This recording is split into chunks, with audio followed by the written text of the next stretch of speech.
மனுஷ நட்சத்திரம் உங்களை பத்தி தெரிஞ்சுக்கலாமா? நீங்க ஜெயிக்கிறதுக்கு வழிமுறையை புரிஞ்சுக்கலாமா? இப்ப சொல்றேன். அகம் பிரம்மாஸ்மி. சனீஸ்வரர் இருக்காரு இல்லையா, அவருடைய ஆதிக்கத்துல 2வது நட்சத்திரம் தான் நீங்க. ஓகேங்களா? நல்ல ஒரு கவர்ச்சியான ஈர்ப்பு சக்தி இருக்கக்கூடிய ஒரு மனிதர் நீங்க. அதே போல மத்தவங்க என்ன யோசிக்கிறாங்களோ அதை நீங்க யோசிக்க மாட்டீங்க, நீங்க வேற மாதிரி யோசிப்பீங்க. ஸோ உங்ககிட்ட உங்களை அனலைஸ் பண்றது ரொம்ப டஃப். அதே போல உங்க அம்மா அப்பா மேல பயங்கர பாசம் வச்சிருப்பீங்க.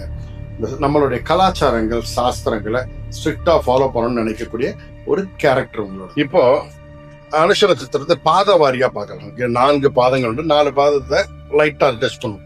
இந்த முதல் பாதம் அனுஷ நட்சத்திரம் முதல் பாதத்தில் இருக்கிறவங்க எளிமையை கொஞ்சம் விரும்புவாங்க, கொஞ்சம் எளிமையா வாழணும்னு நினைக்கக்கூடிய ஆளா இருப்பாங்க. அதே போல நீங்க தீர்க்க தரிசனம் அதிகமா இருக்கும். அதாவது பின்னாடி நடக்கக்கூடிய விஷயங்கள் முன்னாடி சிந்திச்சு செயலாற்றக்கூடிய சக்தி உங்ககிட்ட இருக்கும்.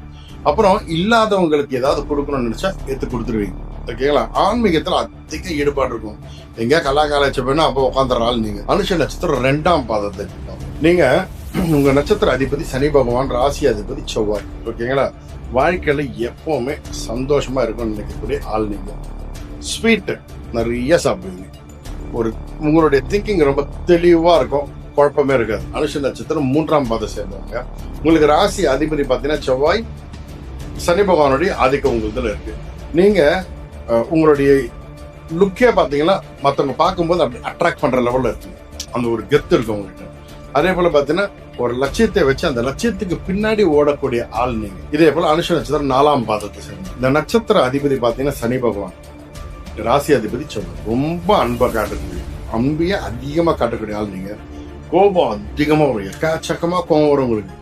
வார்த்தையை விட்டுட்டு அதுக்கப்புறம் ஐயோன்னு வருத்தப்படக்கூடிய ஆள் நீங்க.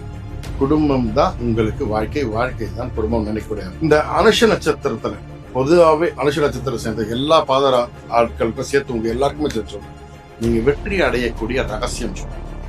ஒவ்வொரு மாசமும் வரக்கூடிய ஏகாதசி திதி வருது இல்லையா, அன்னைக்கு மகாவிஷ்ணு கோவிலுக்கு போய் 6 நெய் தீபம், மண்ணகல் விளக்கு புதுசா வாங்கி 6 தீபம் ஏற்றி வழிபாடு செய்தால் கும்பிட்டீங்கன்னா உங்களுக்கு மிகப்பெரிய ஒரு பலன் வந்து சார். அதே போல செவ்வாய்க்கிழமை அன்னைக்கு முருகர் கோவிலுக்கு போய் எங்களால் முடிஞ்ச அளவுக்கு தான தர்மம் பண்ணுங்க. எதுக்குன்னா கோவிலுக்கு இந்த அரிசி பருப்பு எது வேணுமோ, இல்லை கோவிலுக்கு விளக்குக்கு உண்டானதோ பூஜைக்கு உண்டானதோ நீங்க செய்தால் மிகப்பெரிய பலனை அனுபவிப்பீங்க. வாழ்க்கை சிறப்பாக